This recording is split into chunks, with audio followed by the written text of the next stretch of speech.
இன்னைக்கு ரொம்பவும் சிம்பிளான மெத்தட்ல மீன் குழம்பு, அதாவது மத்தி மீன் குழம்பு எப்படி பண்றதுன்னு பாத்துடலாமா?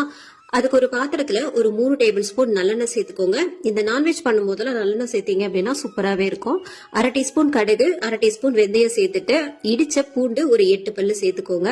சேர்த்துட்டு ஒரு 4 பெரிய வெங்காயம், இது கூடவே ஒரு கொத்து கருவேப்பிலை. வெங்காயம் நல்லா பொன்னிறமா வதங்கினதுக்கு அப்புறமா ஒரு 4 பெரிய சைஸ் தக்காளி கட் பண்ணதை சேர்த்துக்கலாம்.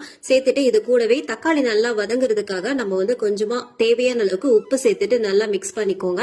மிக்ஸ் பண்ணிட்டு இதை மூடி போட்டு மூடி வச்சுட்டாலே தக்காளி சூப்பராகவே வதங்கிடும். இப்ப தக்காளி நல்லா மசிஞ்சதுக்கு அப்புறமா ஒரு 5 டீஸ்பூன் அளவு நம்ம குழம்பு தூள் சேர்த்துக்கலாம். இது வீட்லயே ரெடி பண்ண குழம்பு தூள். வேற எந்த மசாலாவும் நான் சேர்க்க மாட்டேன். மீன் குழம்புக்கு இந்த குழம்பு தூள் மட்டும் தான் சேர்ப்பேன். அவ்வளவுதான். ஒரு 5 டீஸ்பூன் சேர்த்துட்டு இதையும் நல்லா மிக்ஸ் பண்ணிட்டு தேவையான அளவுக்கு தண்ணி சேர்த்துக்கோங்க. கூடவே ஒரு கைப்பிடி அளவு புளி நல்லா கரைச்சி வச்சிருக்கேன். இது புளியும் சேர்த்துக்கலாம்.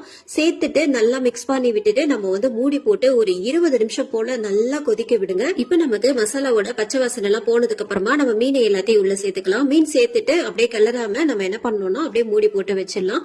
அவ்வளவுதான். ஒரு 5 மினிட்ஸ் அப்படியே சிம்லே வச்சு எடுத்தோம் அப்படின்னாலே சூப்பரான மத்தி மீன் குழம்பு ரெடி ஆயிடுச்சு. ஃபைனலா கொஞ்சமா கொத்தமல்லி, நறுக்கிற கொத்தமல்லி மட்டும் சேர்த்துக்கலாம். இந்த மீன் குழம்பு கருவாட்டு குழம்புலாம் பாத்தீங்கன்னா முத நாள் வச்சுட்டு மறாவது நாள் சாப்பிட்டு பாருங்க, அட்டகாசமா இருக்கும். தேங்க்ஸ் ஃபார் வாட்சிங்.